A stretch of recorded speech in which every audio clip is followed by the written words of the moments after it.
I've missed Happy Ray. I've missed Angry Ray.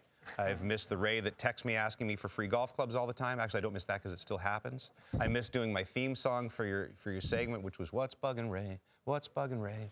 Everybody's wondering what's bugging Ray. But you look so happy, and you're doing a great job on ESPN. How you doing, buddy? I miss you guys. Good. I miss you guys. Miss the circus of being there today. And do you, I gotta tell you, if teams are looking, no, not really. I just thought I'd be polite. Thank you. I figured that. If somebody needs a GM, O's your guy.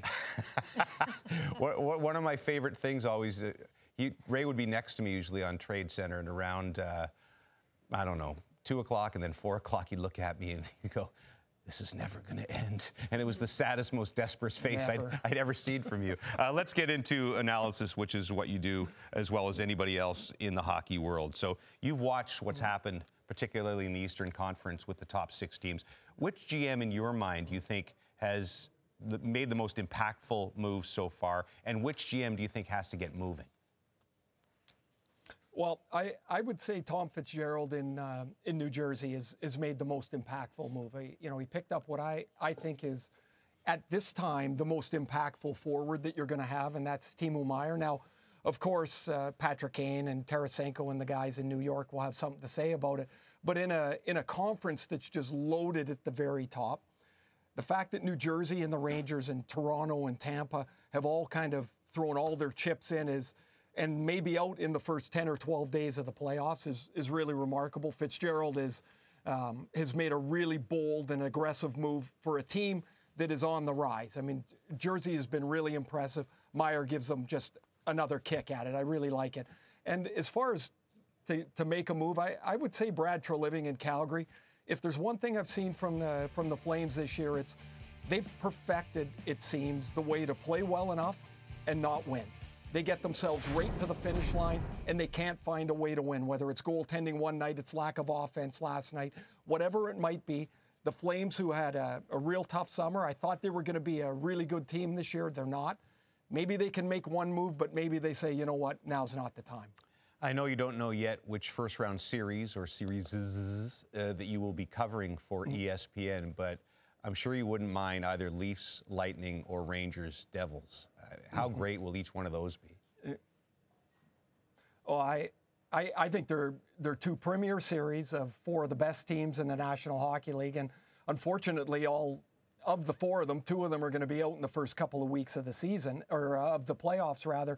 You know, if I'm Toronto, I think they've done just about everything they can to try and position themselves to be a playoff-ready roster. I'm a little concerned that the turnover is too much, that it will take time to find the right stride, and maybe you don't find that stride again.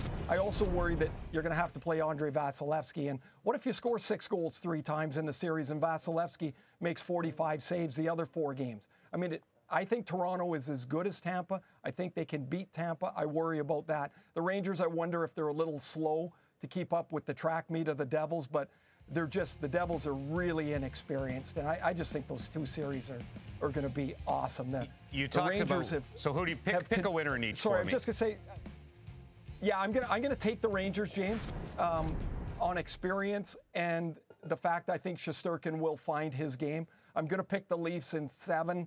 And I have 0 confidence in that pick. That's fair enough. And the reward for making it out of those 2 series would be likely the Boston Bruins for the Toronto-Tampa series, and perhaps Carolina for the other series. Have you figured out in your head who will likely make it out of the Eastern Conference?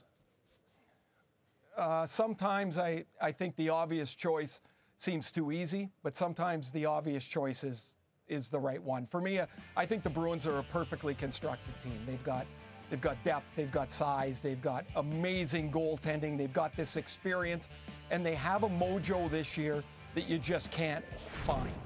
You know, now they've got David Pastrnak signed for the next 8 years. He's comfortable as well. I know the injuries maybe the last couple of days give me a little bit of pause to Hall and Foligno, but they bring in Bertuzzi. I just think that team is primed to be a team that just can't be beat.